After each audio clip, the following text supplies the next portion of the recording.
St Kilda's Lance Collard, a 21-year-old Aussie rules footballer, has been a naughty boy. Again. Back in 2024, the National Indigenous Times reported Lance Collard handed 6-week ban for unprompted and highly offensive homophobic slurs in VFL match. I find it interesting that they justify the harsh penalty due to the language being highly offensive. But if he had instead used a less offensive or even a scientific word such as, "Get your hands off me, you homosexual," would he have been given a lighter sentence? I doubt it. The highly offensive label is simply being used as an excuse by the AFL to severely punish homophobia in any form. And to be fair, as many of you have pointed out, I think we're using the word homophobia wrong here.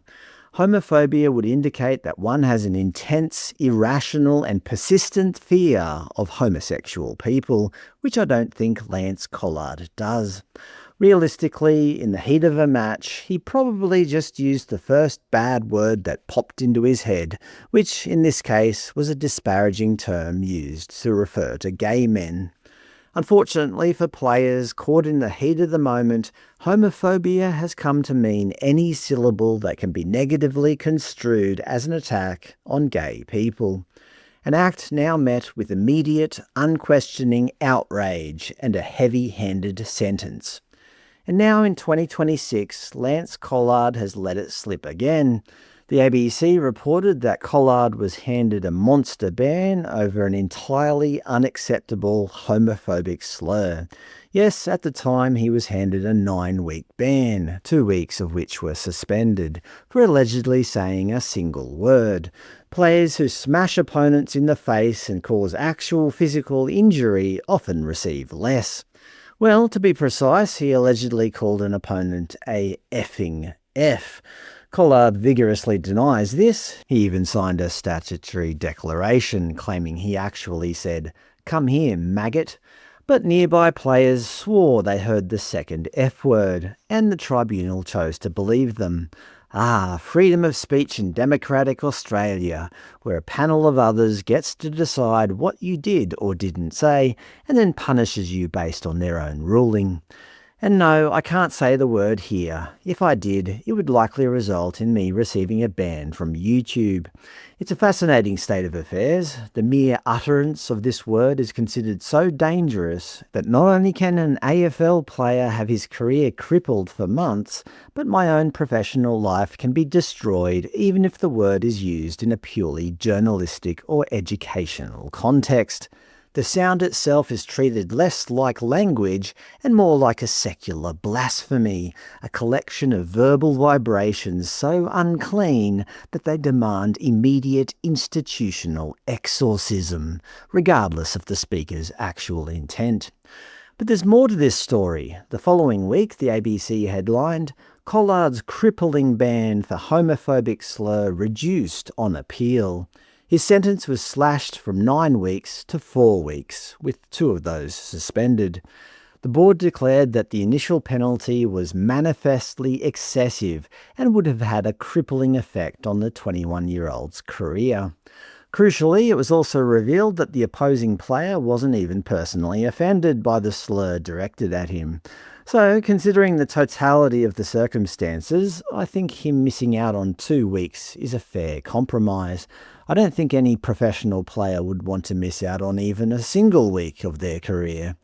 That said, 2 weeks is enough to deter people from using inappropriate language, and given the fact that nobody was actually offended, well, what would the original excessive punishment have actually achieved? But wait, there's more.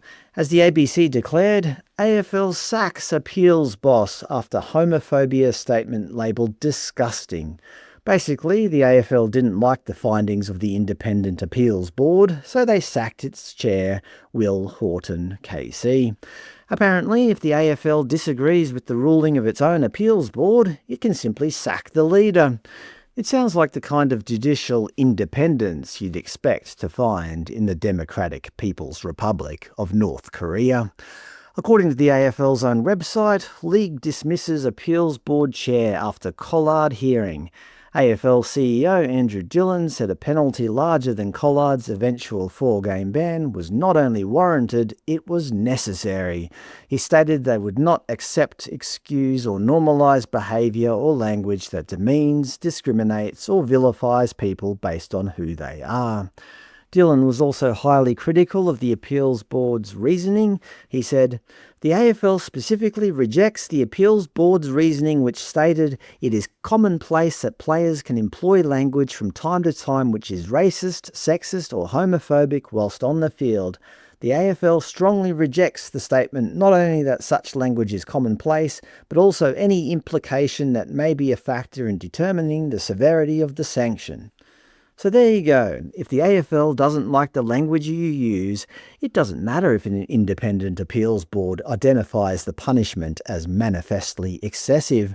The league will simply dismantle that board until they find one that falls in line. What happened to teaching our kids resilience? Sticks and stones and all that? It turns out that in modern Australia, words are so dangerous that not only must you be punished severely for using them, but anyone who even questions the logic of that punishment will lose their job. It's no longer about the words themselves, it's about protecting the institution's power to decide which syllables are allowed to exist and maintaining the league's right to total control.